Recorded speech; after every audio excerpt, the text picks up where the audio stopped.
Tiyak po ng mga apostol na sa araw ng paghuhukom, ang langit at ang lahat ng mga bagay na nangasa langit ay mapupugnaw sa matinding init.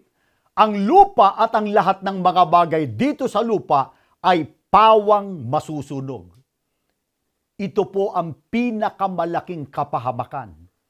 Hindi po ito katulad lang ng kapahamakang naganap noon sa una at ikalawang digmaang pambuong daigdig at maging sa pandemya ngayon ng COVID-19. Bakit po namin ito nasabi sa inyo? Sapagkat ayon po sa talata ng Biblia, sa araw ng paghuhukom, ang buong sanglibutan, ang buong daigdig na ito, ay masusunog sa pamamagitan ng apoy. Kaya, walang ligtas na dako na maaaring takasan ng lahat ng tao. Kahit po pagsamasamahin pa ang lahat ng kapahamakang naganap sa